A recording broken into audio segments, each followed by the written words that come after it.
زبان کا آغاز کیسے ہوتا ہے، اس کے ابتدا کے متعلق مختلف اہل علم نے کیا سوچا، اور اس زبان کا جو مزاج بنا یا اس کا جو امتیاز ہے وہ کیا ہے۔ وہ خواجہ میر دارد کا ایک بڑا خوبصورت شعر ہے کہ الفاظ خلق ہم دل سب معاملات سے تھے، الفاظ خلق ہم دل سب معاملات سے تھے، معنی کی طرح رب گفتار ہیں تو ہم ہیں۔ یعنی انسانوں نے یہ چیزوں کو نام دیے، یہ دریا ہے، یہ پہاڑ ہے، یہ درخت ہے، یہ جنگل ہے، یہ فلاں ہے، یہ چیزیں پہلے سے معروض میں موجود تھیں لیکن بے نام تھیں۔ ان کو نام اور ان کے اندر ایک ربط پیدا کرنے کا کام یہ انسان نے کیا۔ زبان کو یعنی اس کے بارے میں دو تصورات عمومی ہیں۔ ایک وہ کہ جو ہم کہتے ہیں کہ آدم کو ایک زبان سکھائی گئی اور وہی زبان اس کے ساتھ اس کے حبوب کے ساتھ زمین پر اتری، اور ایک وہ یعنی جس کو آسمانی نظریہ لسان آپ کہہ لیں۔ ایک نظریہ وہ جو لوگوں نے غور و فکر کیا، محققین نے، مورخین نے، زبانوں کے مختلف خاندان، زبانوں کی مختلف شکلیں، صورتیں ملاحظہ کر کے، ان کا تجزیہ کر کے، ان پر ریسرچ کر کے، تو ان کا یہ ہے کہ قبیلے کیسے پانی اور نان کی تلاش میں ایک جگہ سے دوسری جگہ سفر کرتے رہے، اور پھر جیسے جیسے ان کا ارتقاء ہوتا گیا انسانوں کا، اسی طرح یہ مکالمہ جو ہے یہ اس کے لیے مختلف زبانیں جو ہیں وہ وجود میں آنے لگی۔ اس میں جغرافیہ اپنا کنٹریبیوشن ڈالتا ہے، اور جو فطری عوامل ہیں وہ اس کا حصہ بنتے ہیں۔ یہ آج تو چونکہ زبانیں ہمارے سامنے موجود ہیں اور ان میں ایک بہت بڑا ذخیرہ لفظیات موجود ہوتا ہے، ہم اپنے جذب و احساس کی دنیا کو بڑی آسانی کے ساتھ متشکل کرتے ہیں اور اس کو ہم دوسروں تک اپنے دل کی بات پہنچا دیتے ہیں۔ لیکن جب ہم اس کے اس پس منظر کو دیکھیں، جب یہ لفظ اس طرح سے نہیں تھے، جب یہ جذب و احساس کو متشکل کرنے کے قابل نہیں تھا انسان، تو اس کے کتنے مسائل ہوں گے، اس نے کیسے یہ اپنی آوازوں کو حرفوں کے اس میں ڈھالا، یہ علامتیں یہ وضع کی الف بے جیم ہم پڑھتے ہیں الف بائی ترتیب جو ہماری ہے، یا باقی دنیا کی جو زبانیں ہیں ان کی جو اکھر پٹی ہے، یہ اس کے وجود میں آنے اور اس کے تشکیل پانے میں صدیاں صرف ہوئی ہیں انسانوں کی، اور پھر کسی زبان کے سانچہ ڈھانچہ اور عام بولی چال کی زبان سے اور عام کسی محدود دائرے سے اس کا سفر ایک بڑی زبان کے طور پر جانا، جس میں ادب لکھا جائے، جس میں باطن کی دنیا کو منکشف کرنے اور بیان کرنے کی صلاحیت اور سکت ہو۔ آج اگر ہم 300 سال پہلے کا کوئی اردو کا کوئی رسالہ دیکھیں یا کوئی شاعری کی کتاب دیکھیں، تو ہمیں اندازہ لگانے میں کوئی دقت نہیں ہوگی کہ اس شخص کے پاس یہ ووکیبلری نہیں ہے اور یہ اس بات کو اس طرح سے بیان نہیں کر سکتا جیسے آج ہم کر سکتے ہیں۔ سابراس کو اگر آپ مطالعہ کریں، بہت سارے اساتذہ نے دیکھا ہوگا، طالب علموں نے بھی اس سے استفادہ کیا ہوگا، اس کا جملہ بتاتا ہے کہ اس میں کوئی چیز کم ہے،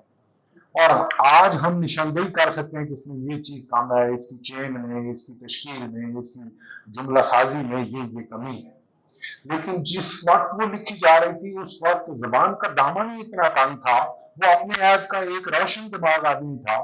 اور اس نے جو بات بھی لکھی ظاہر ہے وہ اس وقت کے مطابق ٹھیک تھی۔ آج کتنے فاصلے سے ہم اس کو دیکھ رہے ہیں۔ تو میں یہ گزارش کر رہا تھا کہ ساری زبانیں جتنی بھی ہیں اس وقت جو اقوام متحدہ کی شمار کردہ زبانیں ہیں وہ 7300 سے زیادہ ہیں، 65,000 کے لگ بھگ زبانیں ہیں۔ اب ان سب کا نہ تو کوئی ریکارڈ اس طرح سے محفوظ ہے، نہ اس کے بارے میں کوئی حتمی بات کی جا سکتی ہے، اور بہت سارے تصورات ہم نے خود یعنی مفروضات وہ ہمارے درمیان موجود ہیں، اور قیاس اور اندازے سے ہم نے وہ لگائے ہوئے ہیں۔ ابھی ہم اردو کی ابتدا کے بارے میں جب بات کریں گے تو آپ کو اندازہ ہوگا کہ ہم یہاں پر بھی کتنے مسائل اور کتنی باتوں کو اپنے اندازوں کی وجہ سے ہم نے وہ اپنے اوپر لاد رکھا ہے، بوجھ ہے۔ زبانیں یہ جو 7300 سے زائد زبانیں ہیں، ان کو ماہرین نے 8 بڑی خاندانوں میں تقسیم کیا ہوا ہے، اور وہ ان 8 خاندانوں میں بھی بعض زبانیں ایسی ہیں جن کا اب تک دائرہ تحریر میں نہیں آتا، یا وہ لکھنے پڑھنے یا جذب و احساس کی دنیا کو متشکل کرنے کے قابل نہیں ہے۔ اس میں گفتار ہے، کلام ہے، یا ایک محدود حصے میں اس کی تفہیم کا عمل وہ ہوتا ہے۔ جو بڑے گروپ ہیں اس میں سب سے بڑا گروپ جو ہے وہ ہند یورپی زبانوں کا خاندان کہلاتا ہے۔ ہند یورپی جو خاندان ہے لسانی، یہ ان سارے خاندانوں سے، یعنی جو 8 باقی ہیں ان سے یہ فوقیت رکھتا ہے، اس لحاظ سے